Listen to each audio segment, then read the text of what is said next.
Hi, everyone. Did you know that the way we think has a huge impact on how we feel?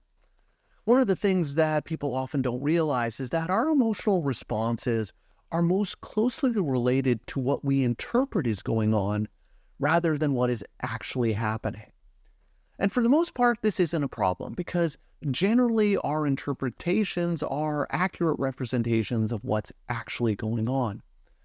But in health anxiety, the way people interpret various body sensations and signs tends to be more negative and catastrophic. And that's one of the big factors that perpetuates and fuels health anxiety. So in today's video, we're going to be taking a look at some of the common health anxiety thoughts and how the way a person thinks about their health can play a massive role in terms of how anxious they are. It's very common in health anxiety that people will perceive that there's a greater danger or threat to their health than is actually the case. Now, that's not to say that people with health anxiety are imagining their physical symptoms or signs. So, for example, if a person with health anxiety notices that they've been having stomach pain or that there's a mole on their arm that they hadn't noticed before, it's not that the person is delusional and is imagining things that aren't there. They actually do have stomach pain. There is a mole on their arm. The physical signs and physical sensations are real. They're genuinely happening. So the problem with health anxiety isn't about whether or not the symptoms are present. It's more about how the symptoms are understood and interpreted. And typically what happens with health anxiety is that people interpret their physical symptoms in catastrophic ways that often result in intense anxiety feelings and physical symptoms stemming from the anxiety itself. Now, there are four broad catastrophic ways that people with health anxiety will think. And the first is that they tend to overestimate the likelihood that they have or will develop a serious health problem. This tends to be the case a lot of the time when people overestimate the likelihood that they're experiencing a very rare but awful disease. The second catastrophic way that people will think is that they overestimate how bad things will be. If this mole is cancerous, it means that the cancer has likely spread throughout my body and I'm going to die because of it. The person may not consider the possibility that the cancer could be localized and it can be effectively removed and treated.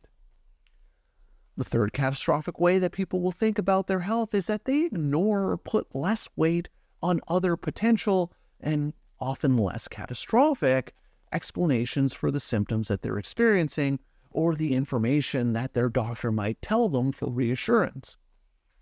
Sure, my doctor has told me that it's highly unlikely that this is stomach cancer, but he hasn't done all of the scans and all of the tests, so how can my doctor know for sure? And finally, people with health anxiety often underestimate their ability to cope with or manage potential health problems. If this is arthritis, what this means is that I'm not going to be able to be as mobile and I'm going to have to give up all of the sports and activities that I love doing.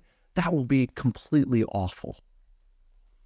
So you can imagine if you tend to think about your health and health symptoms in these catastrophic ways, overestimating the likelihood that bad things are going to happen, underestimating your ability to cope or deal with the physical symptoms, then any physical symptoms or signs are going to be extremely anxiety-provoking.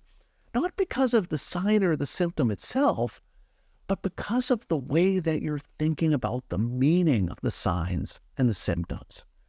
It's the interpretation that's key in driving the anxiety. So I want you to imagine the following scenarios and the catastrophic, overly negative interpretations that someone with health anxiety may have in these scenarios and situations. I've been feeling tired and run down. This is a sign that I have leukemia. I've been going to the bathroom more often. I must have diabetes. My mom had cancer. It's only a matter of time before I get cancer. I have some pain in my side. What if it's ovarian or stomach cancer? I have a new mole that I notice. This is melanoma and it's likely spread throughout my body. I've had 2 headaches in the past week. It's a brain tumor or an aneurysm. I forgot where I put my keys. This is an early sign that I have dementia. My stomach's been a little upset lately. This is likely colon cancer. So you see, these are all generally common physical sensations and signs that people will often experience.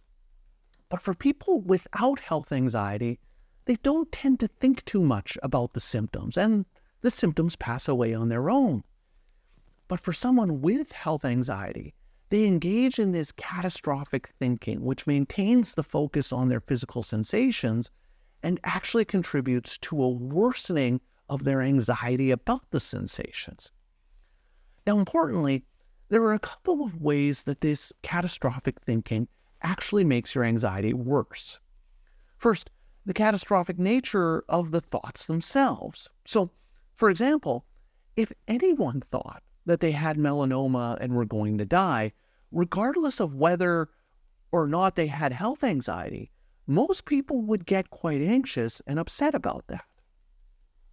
But the second way that this catastrophic thinking actually perpetuates the anxiety is by exacerbating physical sensations themselves and giving a person with health anxiety even more sensations to catastrophically misinterpret and be anxious about. So the way it works, I have these worries about my health. I have these negative interpretations about the particular signs or symptoms that other people might consider to be benign or not that big of a deal. But because I interpret these signs and symptoms in catastrophic ways, this leads to increased anxiety and associated physical sensations of anxiety. Things like increased heart rate, muscle tension, aches and pains, dizziness, lightheadedness, stomach distress, those types of things. So now I'm having these physical sensations associated with my anxiety, which leads to more worry about the original issue, and now these other physical sensations that I'm experiencing. This then leads me to feeling even more anxious and leading to even more physical sensations of anxiety, which then contributes to even more worry and catastrophic misinterpretations of the sensations that now seem to be getting worse or more intense. So you can see the spiral that could happen in health anxiety based solely on the way a person is thinking about their physical sensations and signs. Now, the important part is that something can be done about this vicious cycle, and it doesn't involve trying to eliminate or reduce the physical sensations and signs. That we don't have any control over. People will have aches and pains that they don't know the cause of, and that's a natural part of life. So while we can't eliminate any potential health anxiety triggers, we can change the way we interpret and think about the signs and symptoms. And if you can think in less catastrophic ways about these normal physical signs and symptoms that we all experience, then you're less likely to feel anxious about them, and you're less likely to enter into that health anxiety vicious spiral. So in the next video in this series, we're going to be talking about specific ways that you can identify and challenge these catastrophic health-related thoughts. But in the meantime, if you want to learn more about identifying and challenging negative thinking patterns that contribute to anxiety and depression more generally, I'd encourage you to take a look at this video. So that's all for today's video. As always, thank you for making it all the way to the end of this video, and I will see you in the next one.